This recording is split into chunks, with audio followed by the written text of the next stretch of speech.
Okay, so we are starting our concluding plenary session. Thank you all for staying till the end of the meeting.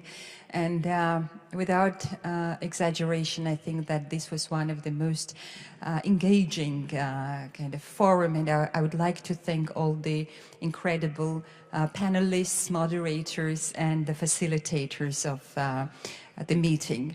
As you know, the live stream was organized throughout the duration of the plenary session, so each of you or your colleagues who might be interested to see these sessions, you could refer to the parliamentary website, or we could also actually copy the link on the official site of the TISIFF forum. And you could also see the photos from the different interactions and the parallel sessions.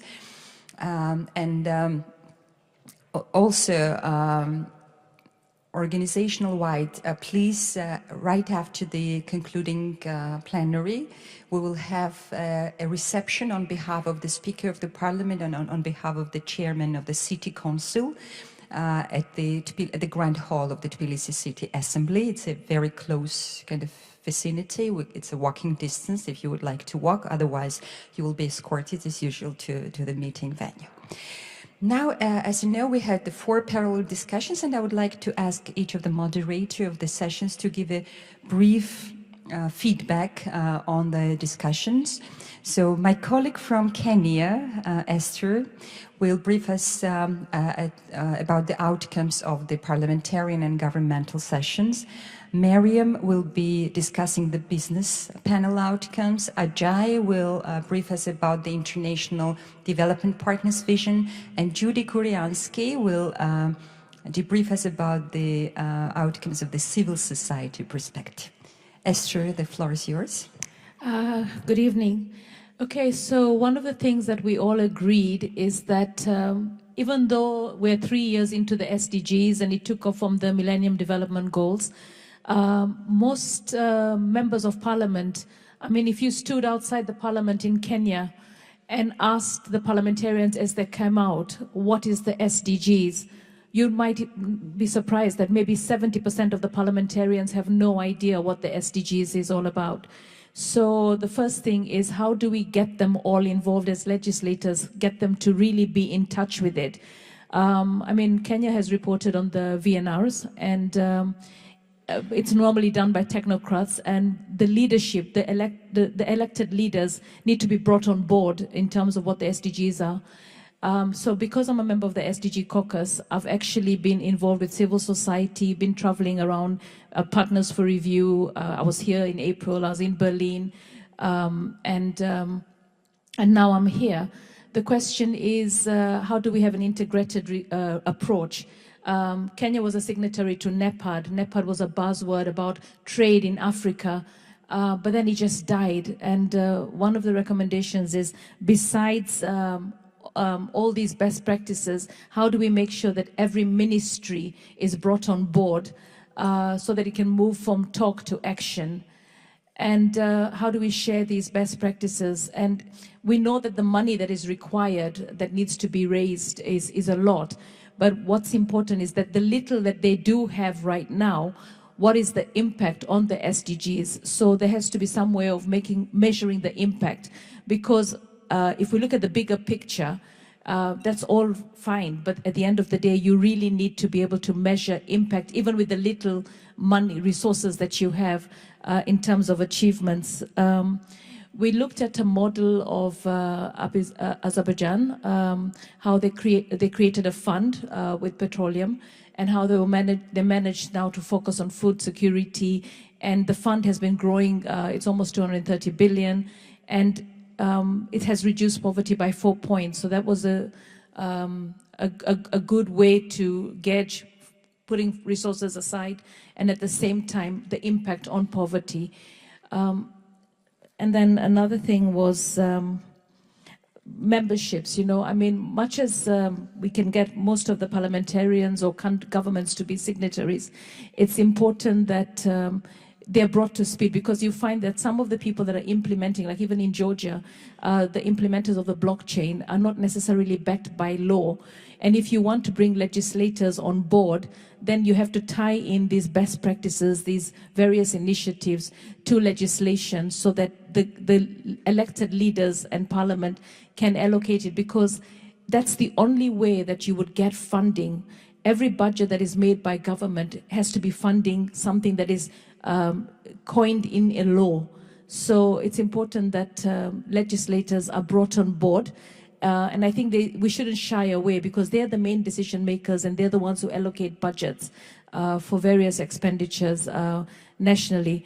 But all in all, I think this has been very informative in terms of what other countries are doing. But what's important is that we continuously stay engaged, and we thought, even though you meet once a year, you're proposing that you meet once a year, have this dialogue, maybe working groups within various government ministries can meet a bit more frequently, so that you don't end up with the end of the year and you've not achieved much, because already we've only got 12 years. So continuous engagement, continuous monitoring of the impact, and continued sharing of best practices. Yeah. Thank you, Esther, very much. And we will definitely integrate the suggestions into the draft document. Tomorrow from 10 to 1, we will have the experts consultation meeting to refine the draft TISIFF 2008 document, and we'll have another couple of weeks before the early kind of January to finalize the document. So all the suggestions will be definitely incorporated. Thank you. And I think that IPU, the Interparliamentary Union, could be a very good platform for the MPs to consistently be engaged. So we can discuss it with Martin Chungong, our very good colleague based in Geneva. So let's take it for the SDG sensitization approach. Very important. Thank you. Miriam, the business dialogue feedback. First of all, let me express appreciation to you for giving the opportunity to participate in this very important dialogue. And I guess at after the long day, we have to say that under your extremely incredible leadership, the event has been successful. So congratulating to you personally and to all participants. In our business engagement dialogue, we had really interesting discussions, and thanks to the team for this dialogue. Before even defining the terminology of innovation financing, we agreed that very important is to first know where we are going and what impact the topic is bringing. So that was the key point from our colleague, that it's crucially important to understand where we are leading before we start defining the terminology and defining it. On the other hand, we thought we were discussing about the importance of education, to have the education, especially on taxpayer side, to understand really what is going where, and also have solid awareness raising, not only campaign, but the strategy, to have the awareness raising on the one hand on SDGs, and also from business perspective, especially with the concentration on business perspective, on having the solid awareness raising campaigns. We've discussed about Ice Bucket Challenge and some other initiatives which also play a role in this awareness. Then we also discussed about the various types of toolkits which could be used for innovative financing. We've discussed about the crowdfunding platform, which could be as a good point, and especially in Georgia, where we have already we began on developing the regulatory framework for loan and equity-based crowdfunding. So this can be on the one side, and also donor type of activities on crowdfunding platforms could be easily used. Another point which is very important is the from the business side, we had also a very interesting representative, and businesses wanted also to have the transparency on board, to understand where each of the penny is going where, and we've also we also discussed about blockchain as a technology integration for ensuring the transparency. We've talked about the importance of coordination during the dynamic initiatives and the importance of coordination, and it's important to have at least quarterly basis coordination initiatives to ensure that we are not doubling each of our activity. We've discussed about the importance of having whether it's like SDGs, whether it's financed by the taxes, to have it voluntary basis. It's very important to have on a voluntary basis. We've also discussed about the importance of having the small administrative cost of these funds, and also social returns, which was also important to take into consideration. And definitely I agree to my colleague that regulatory framework has to be backing up all of these initiatives. So this is kind of briefly what we were able to achieve during our discussion, and I will give the floor to my colleagues to continue. Thank you, Miriam. I was part of the business dialogue discussion, so I can only confirm that this has been an excellent summary of the reflection of the discussions we had. Thank you very much. Judy, the civil society. I'll echo the real gratitude to you, Miriam, for holding this, and to all my colleagues here and to everyone for participating in this extremely important, majorly important conference and output that will happen. So with regard to civil society, we had two interesting presentations. One was about research that has been evaluating the different types of innovative financing. So I'll make that point first, and that is civil society. What civil society needs is recognition of the role of research in evaluating all of these different types of financing besides innovative financing, and in connection with that, to support the types of think tanks like the one we heard from in our group, in order to evaluate those, because otherwise we really can't move forward with all the issues that were presented here.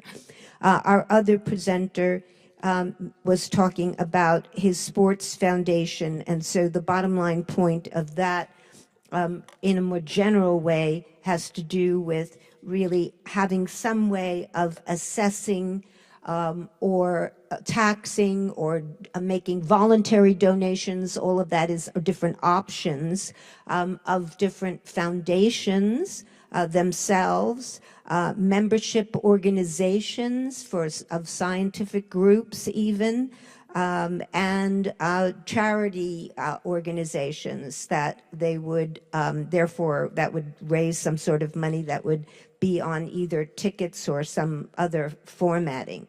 I also talked about the various kinds of projects that I do around the world after disaster, or for poverty eradication, or for SDG 1 or 4 education, or 3.4 for mental health, or 8 for decent work.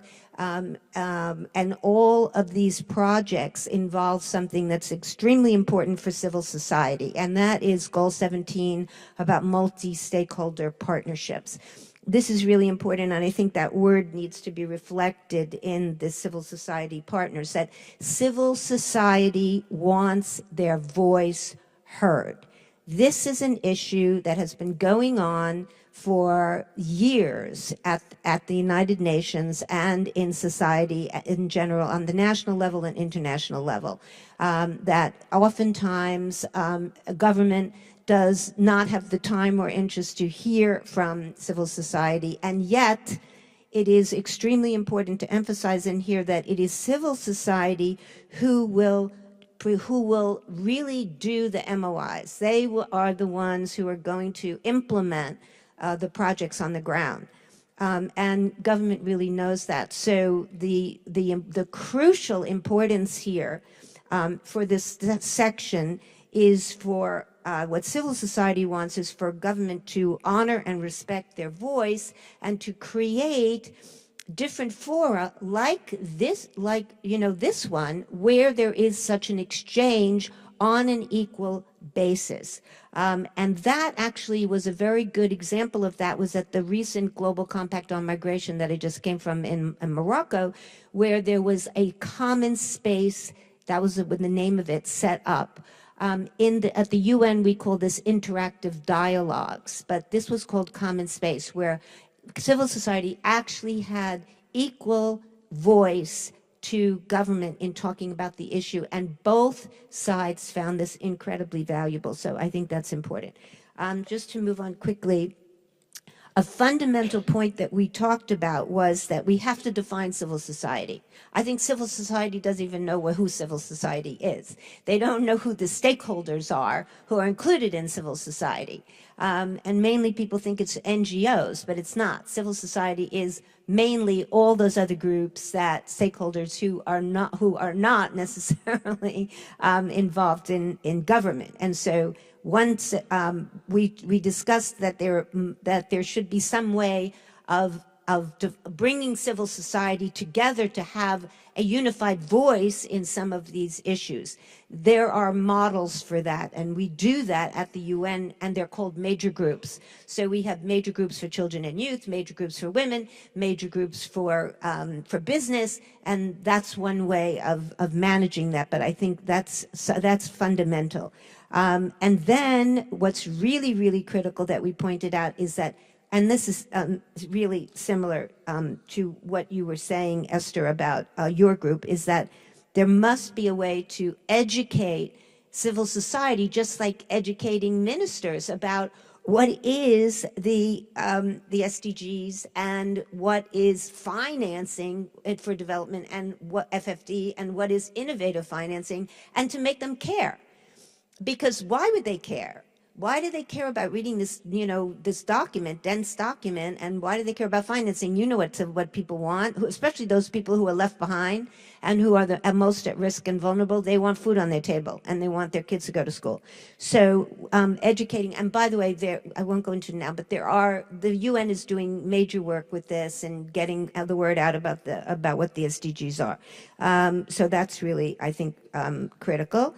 And then we talked about including the voices of those with lived experience. This was something that was talked about at the ministerial conference that was held at the UK just last month, that a government was there and talking about the importance of health and mental health, and the emphasis even from ministers of health was about, we really do want to hear the voices of those with lived experience. That was important.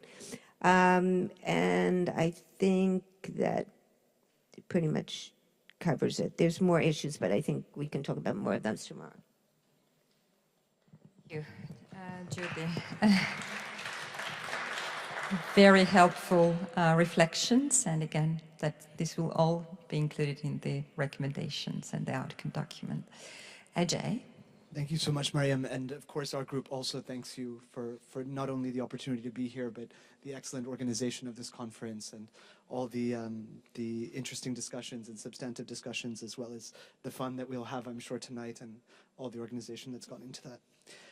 We had actually a fairly limited comments, and there were a lot of comments that had to do with language and specific terminology, which I think we can deal with tomorrow or can be submitted later. So I mean, I won't go into those in any detail, but I mean, broadly we found this to be a very comprehensive, very strong, and very apt document that would be very useful, I think, at this stage for the global discussion on innovative financing and financing for development. I think, I mean, just to let me sort of group the comments in maybe 3 areas. I think the first is a little bit on terminology. So in this respect, I mean, we felt that there should be quite consistent terminology through the through the document, and that the intention, which I think is clear in some places and not as clear in others, that innovative financing is really for sustainable development, right? We're talking about the Sustainable Development Goals.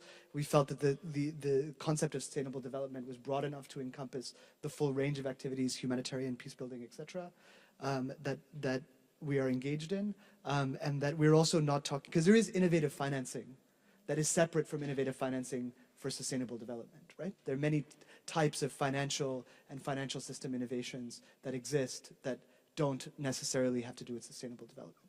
So we need to make that, I think, crystal clear, because the intent of this type of financing is extremely important.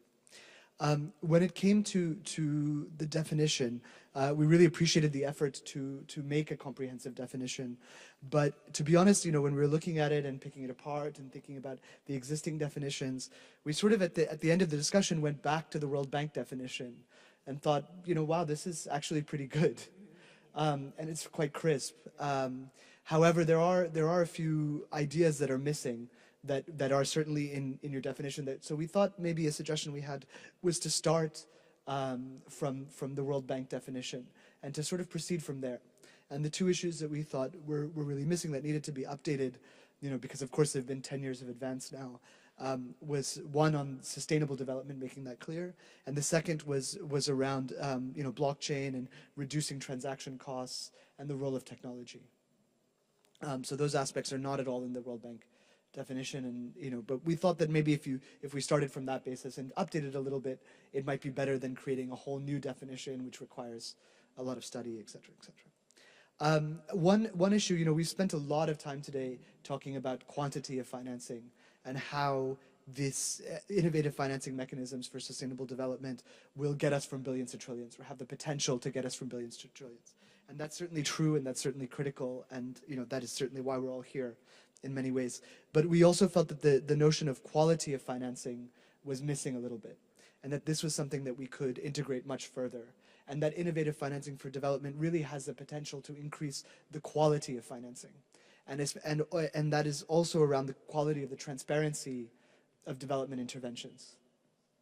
So we felt that, particularly in the second section, after the definition, where we're talking about the benefits or the comparative advantages of innovative financing, the quality of financing, and also its, the efforts around transparency and accountability should also be recognized.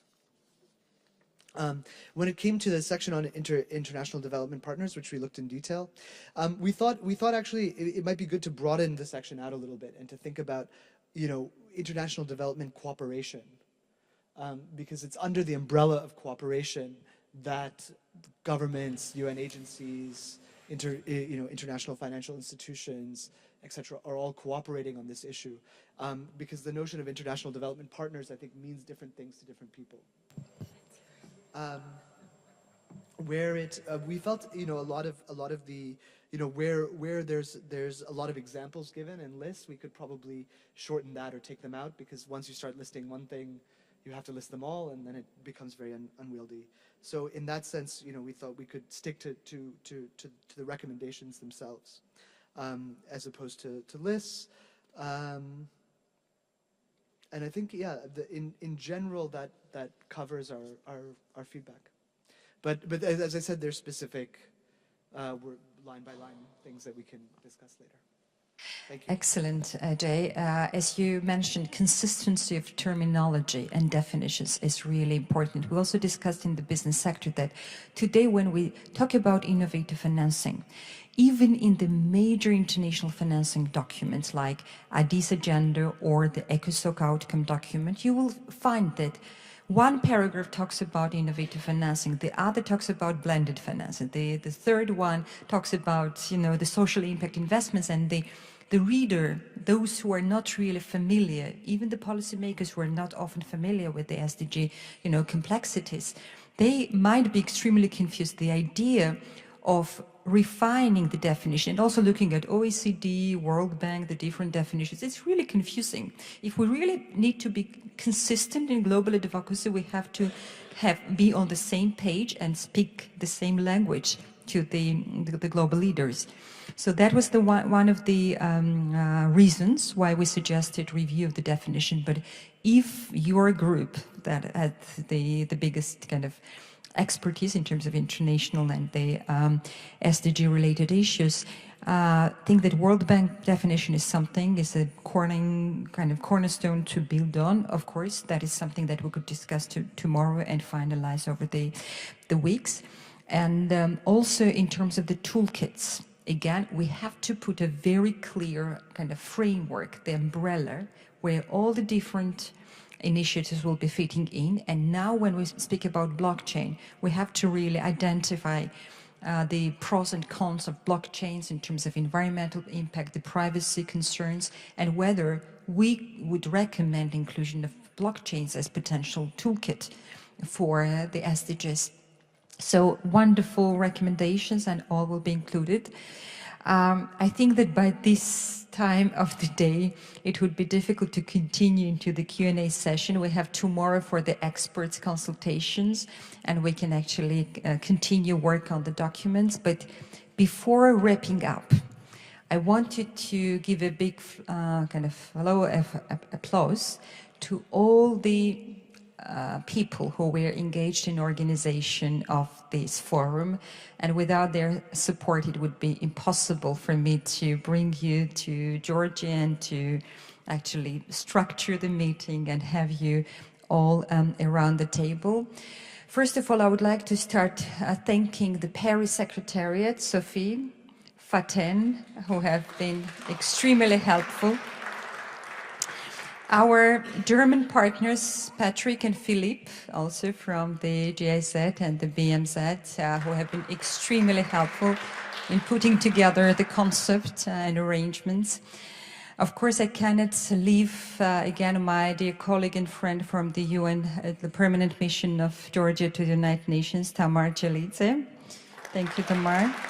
And also, gratitude to our ambassador, the permanent representative of Georgia, Mr. Kachaim Nadze, who is extremely supportive of our efforts.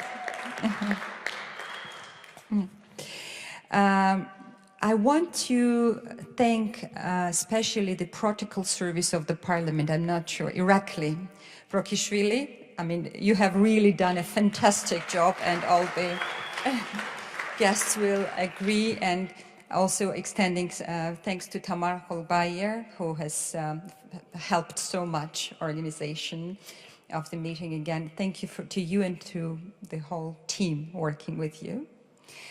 Finally, I would like to thank my team in the Education, Science and Culture Committee, the Chief of Staff and all the partners. But I'm sure that everyone would agree that without the two persons sitting on the right side, Rate Proidze and Georgi Arziani, this would never happen. And thank you guys again for the excellent, superb organization of the event. I'm very happy to have you in my team, and I'm sure that this is the beginning of your career, and a lot of other successes would follow. Again, thank you very much, all my dear colleagues and friends and facilitators, for bringing your brilliant experience and expertise to this forum. And I mean, the day is not over. We have the cultural program and some very nice reception waiting for us, very close to the parliamentary building. And so we meet there again. Thank you.